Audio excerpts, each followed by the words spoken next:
Hello student, ये हमारी हिंदी कार्य पुस्तिका कक्षा 6 व 7 के लिए है। इसमें हम कार्यपत्रक 45 से लेकर 50 तक देखेंगे। तो आप हमारे चैनल पर नए आए तो चैनल को सब्सक्राइब और वीडियो को लाइक जरूर कीजिए। इसमें आज हम 45 से लेकर 50 तक कार्यपत्रक देखेंगे। तो हम बढ़ते हैं वीडियो की तरफ। ये हमारा कार्यपत्रक 45।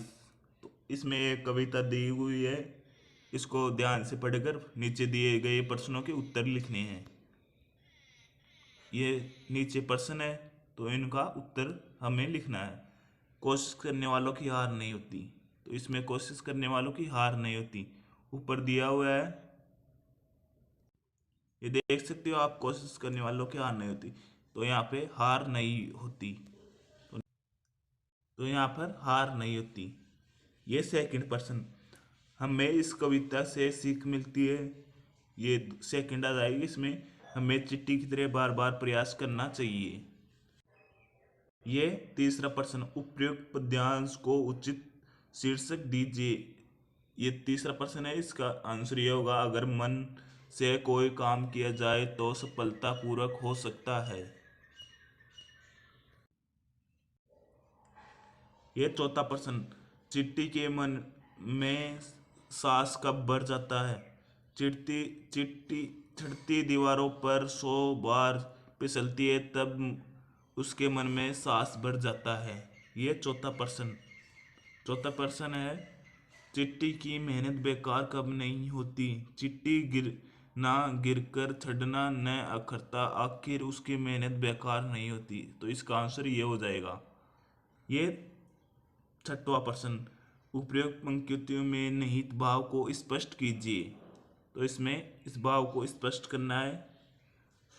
यह हो जाएगा इसका आंसर। कोशिश करने वालों की हार नहीं होती। कोशिश करने वालों की हार नहीं होती। गिरकर गिरने छड़ना न अखरता, आखिर मेहनत करने वालों की हार नहीं होती। ये हमारा कार्यपत्रक 46। तो हम इसको भी देखते हैं।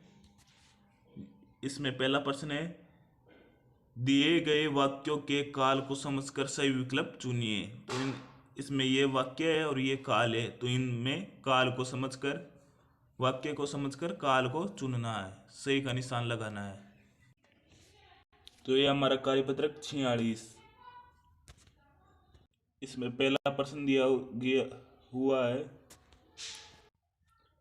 ये सारे वाक्य हैं और इनके ये भूतकाल है, वर्तमान काल है, भविष्य काल है। ये काल है, ये वाक्य है, वह सिने में गया। इसमें भूतकाल आ जाएगा। वाह, तेज आंधी आई थी। तेज आंधी आई थी यानी भूतकाल। आई थी आ गए यहाँ पे जना उस भूतकाल हो जाएगा। ये गए पिताजी भैया को पत्र लिखेंगे। लिखेंगे यानी भविष्य। अब बारी थोड़ी लिखेंगे, बाद में लिखेंगे, तो यहाँ पे भविष्य आ जाएगा। ये आरती फट रही है, वर्तमान फट रही है। ये इसमें अगले माह हम लोग घूमने जाएंगे भविष्य। ये है अगले माह घूमने जाएंगे। ये सेकंड पर्सन। वाक्य को निर्देशानुसार पुनः बदल कर लिखिए। तो ये वाक्य दिए हुए हैं, इनको बदल कर दोबारा लिखना है। जैसा जैसे, मैं इस घर में रहता था, मैं इस घर में रहता हूँ। ये भूतकाल, ये वर्तमान काल, इनको सेंटेंस के अनुसार बदल कर लिखना है। इसमें यह क्या है, मोर नाच रहा है, वर्तमान काल है, तो इनको बदल कर लिखना है। मोर नाच रहा था, भूतकाल आ गया। ये काल के अनुसार इन वाक्य को पूरा करना है। आगे देखते हैं। ये आपने आज क्या खाया, ये भूतकाल है। इसमें भविष्य काल बनाना है। आज आप क्या खाएंगे, तो आप ये देखकर पूरे कर लेंगे। ये भूतकाल, ये वर्तमान काल बनाना है।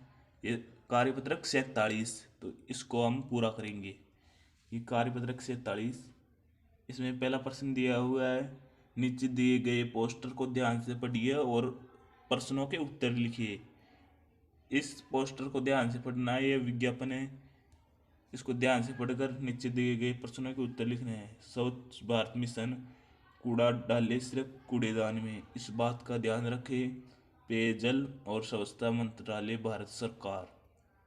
तो ये नीचे इसके संबंधित कुछ प्रश्न दिए हुए हैं, तो इन प्रश्नों को पूरी तरह से करते हैं। यह विज्ञापन जारी किया गया है स्वास्थ्य मंत्रालय से, ऊपर दिया हुआ है।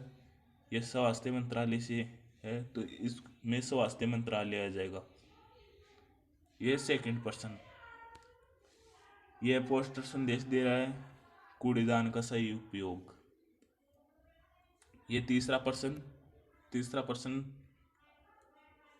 पोस्टर में दिए गए चित्र अनुसार हमें क्या क्या करना चाहिए और क्या नहीं करना चाहिए, लिखिए। तो इस प्रश्न के पोस्टर में दिए गए अनुसार हमें क्या करना चाहिए, इसके अनुसार हमें इसमें ये सब हमें ध्यान में रखते हुए कचरे को साफ करना चाहिए। ये चौथा प्रश्न, यदि हम कूड़ेदान का उपयोग नहीं करेंगे तो क्या होगा, इसमें ये उत्तर हो जाएगा इसका। यदि हम कूड़ेदान का उपयोग नहीं करें तो बीमारियां फैल जाएगी, यह मेन है, यह बीमारियां फैल जाएगी। ये पांचवा प्रश्न, स्वच्छता से संबंधित कोई दो श्लोक आप भी लिखिए। तो आप अपने अनुसार भी लिख सकते हैं या ये भी दो श्लोक लिख सकते हैं। स्वच्छता अपनाइए, स्वच्छ रहिए, होंगे स्वास्थ्य सही तो बीमारियां भागेगी दूर। स्वच्छ भारत मिशन द्वारा हाथ धोकर भोजन पकाए और खाइए हाथ धोकर। तो यह 18वां कार्यपत्रक देखते हैं हम। इसमें पहला प्रश्न है, क्या दिखाई दे रहा है, चित्र नंबर में आपको क्या दिखाई दे रहा है, ये इसमें चित्र है, तो इनको देखकर इन प्रश्नों के उत्तर लिखने हैं। इस चित्र में आपको क्या दिखाई दे रहा है, इसमें ये तोता दिखाई दे रहा है, ये बैठा हुआ, जाल लगी हुई है, तो आपको इनको लिखना है। ये सेकंड प्रश्न, चित्र नंबर 1 में पक्षी क्या महसूस कर रहे हैं, इसमें आप देख सकते हो क्या महसूस कर रहे हो, वह अपने आप को बंधित महसूस कर रहे हैं। पक्षी अपने आप को कारावास में बंद हुए महसूस कर रहे हैं, इंसान की तरह महसूस कर रहे हैं वह। ये दूसरा चित्र है, इसमें भी पहला प्रश्न यही है, पक्षी क्या कर रहे हैं, पक्षी आसमान में स्वतंत्र रूप से उड़ रहे हैं। ये चौथा प्रश्न है, इसमें चित्र नंबर 2 में पक्षी कैसा महसूस कर रहे हैं, इसमें यह उत्तर हो जाएगा, पक्षी अपने आप को आज़ादी महसूस कर रहे हैं, आज़ाद महसूस कर रहे हैं। तो ये पांचवा प्रश्न, आपको कौन सा चित्र पक्षियों की स्थिति को ठीक बता रहा है, तो इसमें हमें दूसरा सही बता रहा है क्योंकि ये आज़ाद है। ये कार्यपत्रक 49।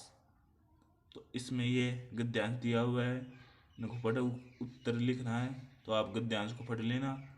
वीडियो बड़ा हो रहा है क्योंकि ये सेकंड प्रश्न है, इसमें ये उत्तर होगा, तालाब, मछली पहले तैरती थी तालाब में। ये तीसरा प्रश्न, मछली खालिस्तान रंग की थी, सुनहरे रंग की, एक दिन वह धारा में बह गई, गंदे की धारा में।